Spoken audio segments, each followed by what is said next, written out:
જાદુ રેડી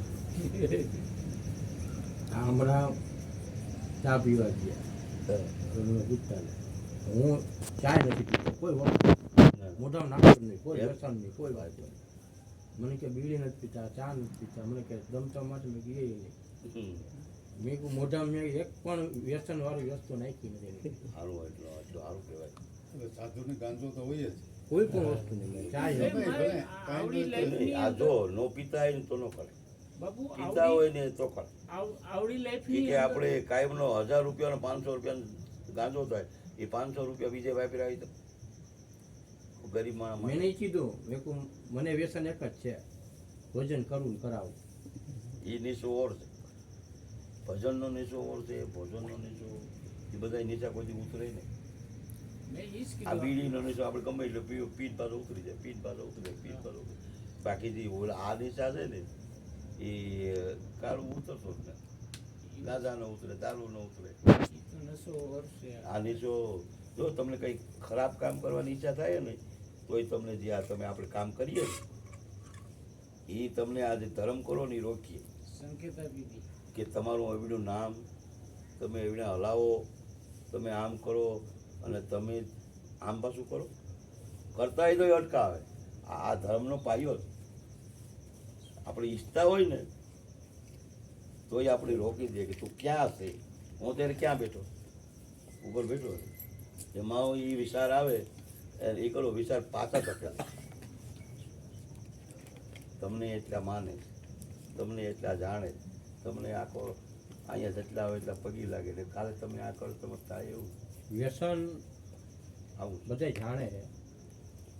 અને અત્યારે મોસ્ટ ઓફ મેં હિમાચલ પ્રદેશમાં ગયો ને, ત્યાં કેન્સર હોસ્પિટલ છે, ત્યાં મોસ્ટ ઓફ 80% ગુજરાતી જ આવે કેન્સર થયેલા. ગુજરાતી. હા, માવા, ગુટકા, પાન અત્યારે એ બહુ વધી ગયું, કેન્સરનું બહુ બરાબર છે. તોય કોઈ સમજતા નથી ન મુકાય.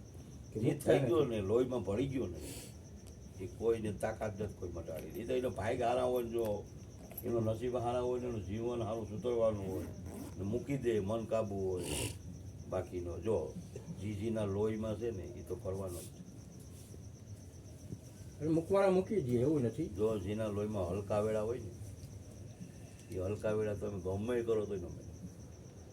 ને ચોરીનો ધંધો જે કરતો હોય એ તમારે એને ગમે એટલો સમજાવી લેવાનું છું. એ લોહીના જનીનો હોય, એમાં લોહીમાં ભરી ગયો ને એટલે એ પૂરું. ગમે ત્યાં ચોરી કરીએ પાય, સિનારી કરે હોય સિનારી એ કોઈ દી મૂકે જ નહીં. લટકણ ફર લે. હા બેટા જય ગિરનારી. હું હાલ ભાઈ પીવો બસ શાંતિ તો ગયો. પાણી ભરવા આવ્યો બેટા. હા પીવાનું પાણી ભલે હાલો. હા લોટ લેવાનો થયો ને ના મૂકી ના લઈ જાય સતત લઈ જાય. ના બધું સામાન લઈને જઈ ભાઈ. એટલે મારું કામ કહેવાનું જીને લોહીના શણકાર છે ને એ જવાનું નથી. જે દાતાર છે એ દાતાર જ રહેવાનું છે, લોભી છે લોભી જ રહેવાનું છે, જે ગમે એટલું ખાવાવાળો છે ને ખાવાનો જ. આ બધું અંદરથી આવે, કોઈ ક્યાંય કે કોઈ લઈ આવતું નથી કે કોઈ ઉપરથી મોકલતું નથી. આ વસ્તુ બધી અંદરથી આવે, ટાઈટની ટાવ એ બધું અંદરથી આવે. ખુમારી શત્રુતાય એ બધું અંદરથી. 3 ગુણ હોય ને એ ગમે કરી આવે. જેની અંદર 3 ગુણ હોય ને પછી સંસારી હોય કે સાધુ હોય કે કોઈ બીજી વસ્તુ, 3 વસ્તુ ક્યાંય ન હોય. 3 ભેરી ન હોય. એક 3 જે હોય ને એ ધારે કરી આવે. એટલે 3 વસ્તુ કઈ ખબર કઈ બાબુ ખબર કઈ આપ કહો. આપ કયો ને આપવાના મોટે ના, આપની દ્રષ્ટિએ તો અમને કયો એટલે એટલું વધે. ના ના 3 વસ્તુ એવી છે: દાતારી, શૂરવીરતા, જી દાતારી, શૂરવીરતા અને ભજન. આ 3 એકમાં ન હોય. એકમાં હોય નહીં ગમે તે કરી આવે. જે કક્ષા આપેલી જવું ને જાય એ ધારતો ન હોય તો એને આપણું એ મેરી ઉપડે. એટલે તો ભજનમાં કીધું ને કા સંત જન છે, કા દાતાર જન છે, હા અને કા જન છે સુરવીર. 3 ન હોય ક્યાંય, એક વસ્તુ હોય ગમે. કોઈ વસ્તુ નહીં. જે હોય ને એ ગમે તે કામ કરીએ, ગમે એટલું કામ થઈ જાય. પેલી કરતો ન હોય એની વાત અલગ છે, કોઈ ઓલું ન કરતો હોય એની વાત અલગ છે. બાકી તારે એ પાછો ન હટે. અને બપુ બધા એમ કે તન મન ધનથી કરવું, હમ. પણ ખરેખર એક વ્યક્તિ તનથી કા મનથી અને કા ધનથી ત્રણેયથી કરી નથી શકતો. તન મન ધનથી ધનથી ન હટે. ધન દેનારો ધન દઈ જાય છે, બરાબર છે, તો બીજો વ્યક્તિ તનથી, ધારો કે કોઈ અનક્ષેત્રમાં કોઈ પૈસા દઈ ગયો તો એ ધન છે ને, તો એ માણસ ન હોય તો શું કરે? બીજો વ્યક્તિ એને તન દ્વારા રસોઈ કરી અને જમાડે, એટલે ઓલાની સેવા થઈ ધનથી, બીજાની સેવા થઈ ધનથી, હા અને વચલો વ્યક્તિ જેને આંગળી ચીંધી છે, જેને આંગળી ચીંધવાનું પૂર્ણ, હા હા એ મનથી સેવા થઈ. એટલે તન મન ને ધન ત્રણ ત્રણેય અલગ અલગ વ્યક્તિ છે ને જ્યારે સેવા કરે ને ત્યારે પહોંચે છે. થઈ પણ બધા એમ કે તન મન ધનથી સેવા કરવું, તો એક વ્યક્તિ તન મન ધનથી સેવા કરી શકતો નથી. પણ પુણ્ય ત્રણેયને 33% તો મળે જ છે. પુણ્ય મળે, બધાને મળે. એટલે આ બધું કીએ બધા કે હું આમ કરું છું તેમ કરું છું, પણ બધું બધાને મળતું નથી. તો ભગવાને હે ને અલગ અલગ એટલે જ રાખ્યું કે એક વ્યક્તિમાં જો દરેક વસ્તુ આપી દીધી હોત તો કોઈ તો જરૂર કાળા માથાને માનવી કોઈને હાથમાં ના રહે. કોઈ જરૂર ન પડે, કોઈ જરૂર ન પડે.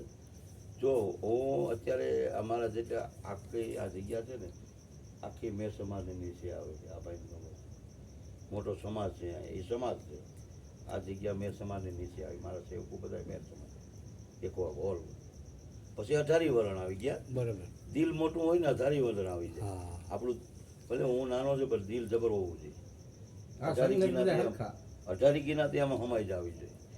પછી હું મેરનું લઈને ન બેવાનું હોય, સમજી લો. ભલે એ હોય એની વાત અલગ છે. પછી મારે બધાને આશ્વાસન દેવાનું, બરાબર. સાધુ આવે દેવાનું, કોઈ સંત આવે દેવાનું, કમ દ્રષ્ટિ હોય સંતની. બધાને દેવાનું. એ સૌથી પ્રિય થાય. બોલો એકને પ્રિય રહે, આ બધાને પ્રિય થાય. બધી જ્ઞાતિની લાગે, સમજી લો. ને જે અત્યારે મારા જે બધા શેખું છે ને, એ અત્યારે ખેતીવાડી વાળા, સમજો. અત્યારે એને જીરામાં વાટ પડ્યો, ચણામાં વાટ પડ્યો, એકી ન આવી આગળ. પહેલેથી છેલ્લા સુધી મારે એકલાને બધું તૈયાર કરી દેવાનું. એ આવે ને કાંઈ મારો આશ્રમ બધું ઓલ કમ્પ્લીટ હોવું જોઈએ. મારે એકલા જ કરવાનું. બાપુ તમે કહો ને કે એકલાથી ન થાય. ના થાય. મારે 15 થી 20 દી અગાઉથી કામે લાગી જવાનું એકલાને. આ પણ એ તનથી, તમે તનથી આખી મહેનત કરો. બધું હોય જેટલો ભજન ભાવ, મંડપ સર્વિસ, રસોઈયું, માલ લઈ આવવો, પૈસા લઈ આવવા, એ બધું એકલું બને. એકડે જતી એક બે સેવકું મારા પાસે હોય, હું ખોટું ન બોલું. એક બે સેવકું મારાથી કામ કરે. કોઈ વહેલો આવી જાય, કોઈ ઓલું થઈ જાય, એક બે સેવકું મારા પાસે હોય. પણ એ છે ને નૂમ નથી, દસમ નથી, સીધું આવીને અહીંયા ખાવાનું, બેવાનું, પરિવાર બધું એકલાને કમ્પ્લીટ કામ કરી દેવાનું. સવારેથી હું આજે તમે આવ્યા, મેં ધોતી પહેરી લીધી. મારે એક એવી પોતીકડી છે, એ પોતેડી પહેર સવારે ધાન સુધી કામ જ કરવાનું, કામી લાગી જવાનું. સાફ સફાઈ પહેલાં ભોલેનાથની આરતી પૂજા, ને 3 વાગે ઉઠવાનું. સોર 3 વાગે આવે, નીંદર 3 વાગે આવે,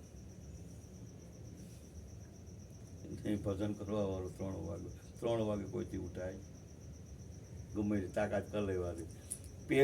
પહેલો મુશ્કેલી ઉઠવા, એને હામો નીંદર હામો જળબતોડા કરવા પડે. પથારીમાંથી નીકળે ગયા પછી વાંધો ન આવે. લ્યો પથારીમાંથી નીકળી જાઓ, નાહી લ્યો, પછી પૂર, પછી તમે નીંદર લો.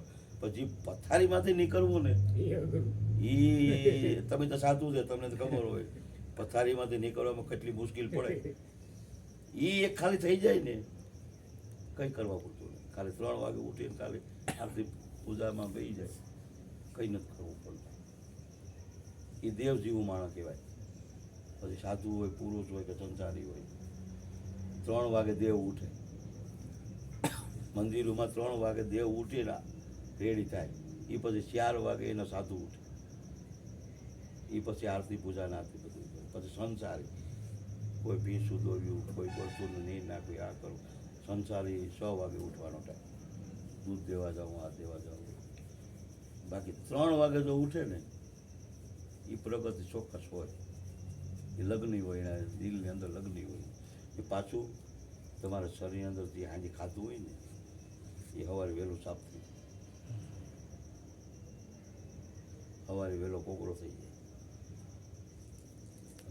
3 થી 4 નું બ્રહ્મ મુહૂર્ત એટલે કહેવાય છે ને. બ્રહ્મ મુહૂર્ત 3 થી 4 ની અંદર કામ થાય ને એવું એક કામ ન હા થાય. ન થાય. ખાલી 2 નામ લઈ લ્યો ને હા ખાલી ઉઠી જાય તો બસ છે અને 2 નામ લેવાઈ જાય તો એથી તો પીડી હતું